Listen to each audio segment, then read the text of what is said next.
Hello friends, and welcome once more to my living room in Northeast Edmonton. I'm Warren Mack, and this is Recital 9 of our Isolation Week's organ recitals. And today we're going to be talking all about the pedals.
represents the young Johann showing off all the tricks that he learned from Buxtehude up in Lübeck when he took that 4-month leave, when he was only granted a 1-month leave. And obviously he learned them well, because that shows a high degree of skill on the pedals and a high contrapuntal skill as well. Now, it was not always so that the organ in all the countries had such a highly developed pedal art. The pedals actually came into the organ in the roughly about 1470, 1480, and were the invention of one man, a man named Gerhard, who was in the service of the Doge of Venice. But his pedals were very, very minimal, sort of 1 octave. Really, they looked an awful lot like the popsicle stick pedals that one is cursed with on those horrible little spinet organs that you keep encountering still. They just won't go away. Now, there are other kinds of pedal boards. There are French pedal boards that are a little bit more negotiable than that. But in all cases, they didn't have much on them. All of the organs of the period, of the, shall we say, early 17th century, late 16th century, tended to derive from the Belgian model. They were almost identical organs, and all that the pedals would have on them is no 16-foot, which is shocking to us, and a trumpet and a flute 8-foot, and maybe something else. But so they were going to be used in a very specific way, and that way was maintained in France for a very long time. The organs didn't require the 16-foot stop on the pedal until the late 17th century, when they started to be made bigger and the composers started to explore a little bit more what they could do. But the use was very ritualized, such as in the 2 pieces that I'm about to play for you right now by Francois Couperin for the Mass for the Parishes, which is the Mass that assumed a slightly larger organ. I'm going to play for you the Dernier Kyrie plain chant, which features the tune, the plain chant, on the trumpet stop in the pedal. Following that, I will play a small middle section of the Offertoire sur les grands jeux from the same work, which uses the pedal in a little bit of a trio way. Rather than having the trumpet on the pedal, it has an 8-foot flute de pédale, as they call it. And I think that Couperin was being a little bit more advanced and really exploring a little bit more what his pedal board would do, but it does not compare to Bach. So, Couperin, Dernier Kyrie. This, by the way, is what the pedals are doing.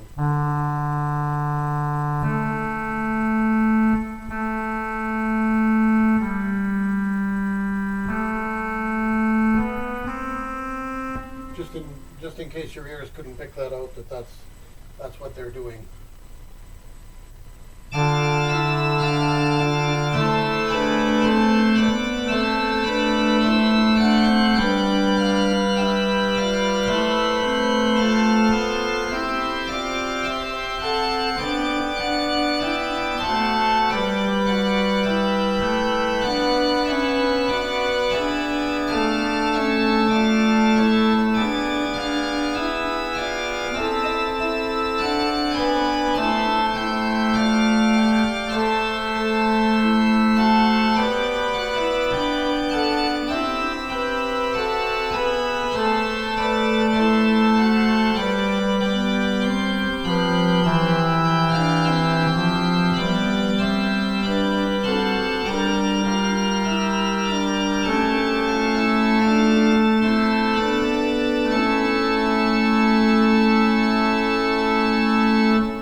Said in one recital that the Christmas music of the French masters is much better, and that still holds true even with Couperin.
In Spain and Italy, the pedal situation was even more dismal than that, actually. The Spanish organs had perhaps a few little pedal mushrooms that you might tromp down for a bit of a drone here and there, but that's all the use that they made of them. And the same situation really applies in Italy as well. So I'm going to play for you a piece by the amazing Domenico Zippoli that does exactly that. It tromps down low C while the hands ring as many changes over the top of that as the harmony will allow. Now, Zippoli was a very interesting character, and if you've seen the movie The Mission, with all of the wonderful singing Aboriginal natives of South America there, that's not fiction. That was actually the case, and that was largely due to the pioneering work that Zippoli did in teaching the natives music.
And then we come back to Germany once again. It's not absolutely clear why things developed so differently in Germany. There was a connection between some of the early German composers and the famous Renaissance composers, the Gabrielis, etc., with Samuel Scheidt. And that may have affected the development of the organ there.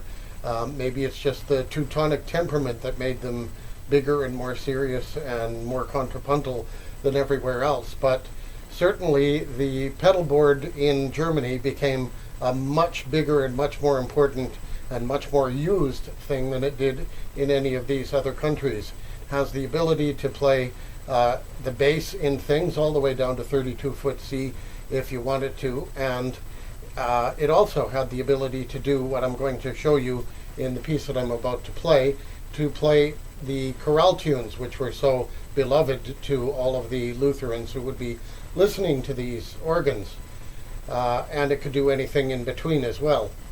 So in the piece that I'm going to play for you right now is from Bach's 6 Schübler chorales. It's called Wo soll ich fliehen hin, meaning whither shall I flee? We also use this tune in the second recital under a different name, Auf meinen lieben Gott, exactly the same tune. That was by Buxtehude. This one is by Bach. And the chorale tune is soloed out on a 4-foot Schalmei stop, which is a snarly little trumpet stop on the pedal that carries its tune very clearly, while the manuals do hurried, scurrying patterns on top that sort of indicate fleeing from the Lord a little bit. Now the Schübler chorales they're very important in music history because they were Bach's own choice for publication. He had very, very few opportunities to publish his own music, and when one came along, Rather than all the preludes and fugues or the Passacaglia or anything like that, he chose these chorale preludes. So that's how important they were to them and his own regard for these works. So, Wo soll ich fliehen hin from the Schubler chorales by Bach.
And to conclude this recital, I'd like to begin with one of the immediate predecessors of Bach, that is to say, Johannes Pachelbel. In North America, they might say Pachelbel, but in Germany it's Pachelbel. Yes, he's the one who wrote the famous canon. I'm going to play for you the prelude and fugue that he wrote on Vom Himmel hoch, da komm ich her, which is a German Christmas chorale, From Heaven on High to Earth I Come. I'll play a couple of verses before I begin that so that you can recognize the tune, because we don't sing it here that often unless you're a Lutheran. Now, the interesting thing about these two settings is that the pedal does exactly the same thing in the prelude as in the fugue. That is to say, it quotes the chorale tune. But in the prelude, the chorale prelude, that is to say, it's there right from the beginning while the manuals do lovely little angelic flittings, figurations on top, and in the fugue he withholds it till the end so that you've got a wonderful fugal development that is based on the tune Vom Himmel hoch, you can tell very definitely. But when the pedal enters, then suddenly the manuals are all about wonderful fast figuration, and it becomes more like a fantasy or a toccata at that point. So, chorale prelude and fugue on Vom Himmel hoch, da komm ich her by Johannes Pachelbel.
Thanks for listening, everyone.